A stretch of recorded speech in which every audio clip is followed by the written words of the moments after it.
ఆంధ్రప్రదేశ్ లో ఏం జరుగుతుందో అందరూ చూశారని తమను కావాలని ఇబ్బంది పెడితే ఇక్కడ తెలంగాణలో కూడా అదే జరుగుతుందని బీఆర్ఎస్ సీనియర్ నేత ఎమ్మెల్యే హరీష్ రావు తెలిపారు. ఫోన్ ట్యాపింగ్ కేసులో తనతో పాటు పార్టీ అధినేత కేసీఆర్, వర్కింగ్ ప్రెసిడెంట్ కేటీఆర్ లకు అసెంబ్లీ సమావేశాల తర్వాత నోటీసులు ఇస్తారని జరుగుతున్న ప్రచారంపై ఆయన స్పందించారు. ప్రజల కోసం, తెలంగాణ కోసం పోరాడుతున్న తమకు కేసులు కొత్తేమీ కాదని తెలిపారు. రేవంత్ రెడ్డి కోసం అధికారులు అతి చేస్తే తగిన మూల్యం చెల్లించుకోక తప్పదని హెచ్చరించారు.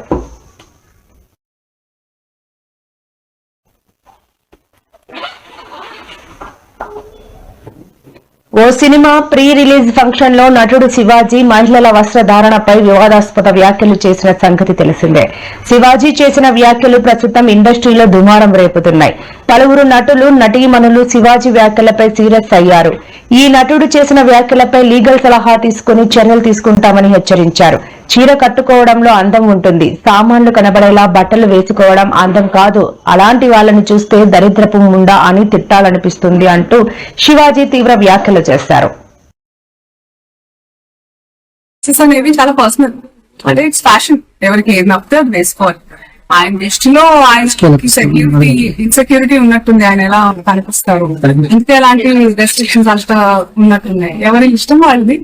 ఆయన చెప్పినంత మాత్రాన మనందరం ఉంటామా, అది వాళ్ళకే ఉంటుంది. But I personally feel dressing అనేది ఇట్స్ సమ్వన్స్ పర్సనల్. తిండి, బట్ట ఇవన్నీ మనకు నచ్చినట్టే ఉండాలి. ఇంకో విషయం చెబుతున్నా, అమ్మాయిలు హీరోయిన్లు ఏ బట్టలు పెడితే వేసుకొని పోతే మనమే దరిద్రం అనిపించాల్సి వస్తమ్మా. ఏమనుకోవద్దు, హీరోయిన్లు అందరూ మీరు అనుకున్నా నాకు పోయేది లాగి పీకుతాం మనం, అది వేరే విషయం. కానీ మీ అందం చీరలోనో, మీ అందం నిండుగా కప్పుకునే బట్టల్లోనే ఉంటుంది తప్పితే సామాను కనపడే దాంట్లో ఏముండదమ్మా. కానీ మీ అందం చీరలోనో, మీ అందం నిండుగా కప్పుకునే బట్టల్లోనే ఉంటుంది తప్పితే సామాను కనపడే దాంట్లో ఏముండదమ్మా.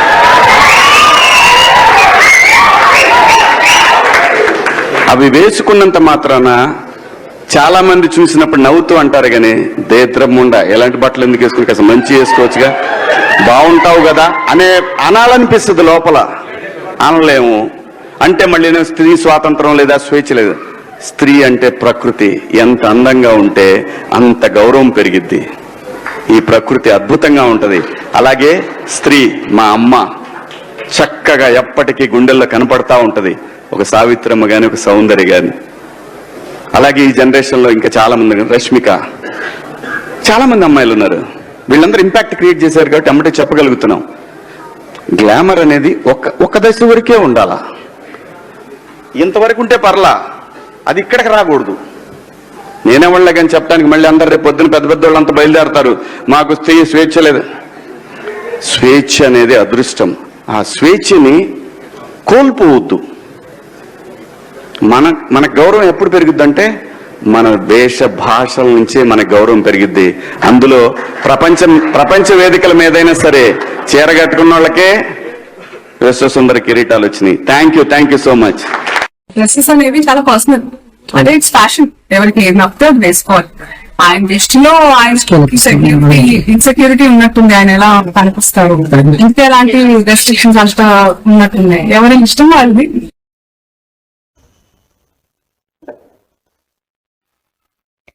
నిషేధిత ఆన్లైన్ బెట్టింగ్ యాప్ల ప్రచారం వ్యవహారంలో సినీ నటి మంచు లక్ష్మి హైదరాబాద్ లక్ష్మీ కాపూల్లోని సిఐడి కార్యాలయంలో విచారణకు హాజరయ్యారు. ఈ కేసుకు సంబంధించి అధికారులు ఆమెను ప్రశ్నిస్తున్నారు. బెట్టింగ్ యాప్లకు ప్రచారం చేయడానికి మంచు లక్ష్మి ఎంత మొత్తంలో పారితోషిక తోషకం తీసుకున్నారు, కమిషన్ల రూపంలో ఎంత ఆదాయం పొందారు అనే అంశాలపై సిఐడి అధికారులు ప్రధానంగా ఆరా తీస్తున్నట్లు సమాచారం. అలాగే ఆ యాప్ల ప్రమోషన్ ఒప్పందాలు ఎలా జరిగాయి, ఎవరెవరి ద్వారా సంప్రదింపులు జరిగాయన్న వివరాలను కూడా అధికారులు సేకరిస్తున్నారు.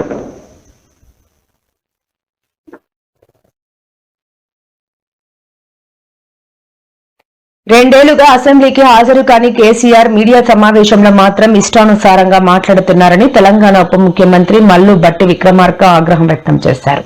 ప్రజాప్రభుత్వంపై బీఆర్ఎస్ నాయకులు విషం చిమ్ముతున్నారని ఆయన విమర్శించారు. ఖమ్మం జిల్లా తల్లాడ మండలం పినపాక గ్రామంలో నూతన సబ్ స్టేషన్ నిర్మాణానికి ఆయన భూమి పూజ నిర్వహించారు. ఈ సందర్భంగా ఏర్పాటు చేసిన సభలో ఆయన మాట్లాడుతూ ప్రతి పైసా ప్రజల కోసమే ఖర్చు చేస్తున్నామని స్పష్టం చేశారు.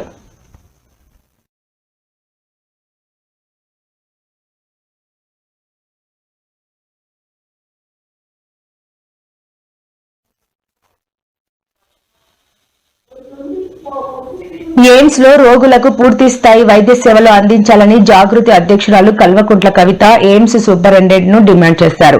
మంగళవారం యాదాద్రి భువనగిరి జిల్లా బీబీ నగర్ లోని ఎయిమ్స్ ను కవిత సందర్శించారు.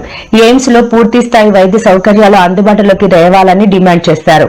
ఆసుపత్రిలో రోగులకు అందుతున్న వైద్య సేవలు సదుపాయాలపై వైద్యాధికారులను అడిగి తెలుసుకున్నారు. ఎయిమ్స్ కు వచ్చే ప్రజలకు అన్ని విభాగాల్లో సమగ్ర చికిత్స అందేలా అవసరమైన మౌలిక వసతులు, సిబ్బంది, పరికరాల సమకూర్చాలని కవిత ఈ సందర్భంగా సూచించారు.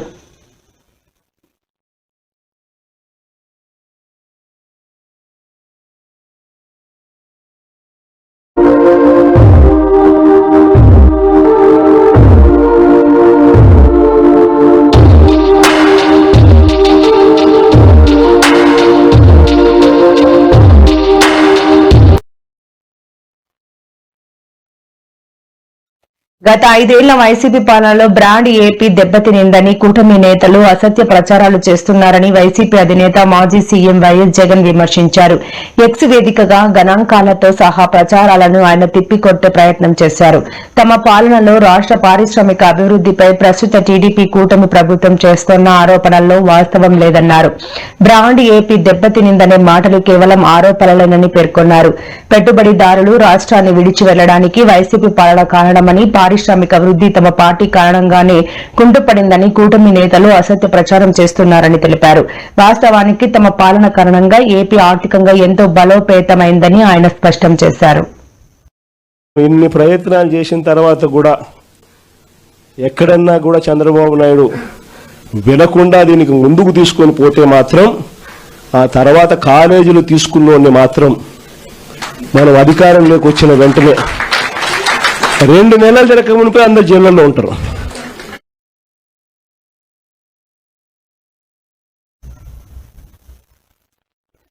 తిరుమల శ్రీవారిని రాష్ట్ర మంత్రి బృందం దర్శించుకున్నారు. మంగళవారం తిరుమలలో పర్యటించిన వారు వెంకటేశ్వర స్వామి సన్నిధిలో కొంత సమయం గడిపారు. దర్శనానంతరం టీటీడీ చైర్మన్ బీఆర్ నాయుడు ఆధ్వర్యంలో మంత్రులకు పట్టు వస్త్రాలతో సన్మానం చేశారు.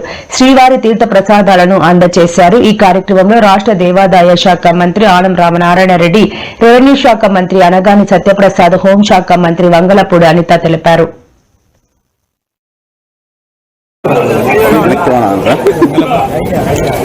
సార్ ముగ్గురు కలిసి వచ్చాను సార్. మేడం మేడం మీరు ఉన్నాయండి సార్. మీరు మేడం ముందుకు వచ్చాను మేడం. ఎందుకే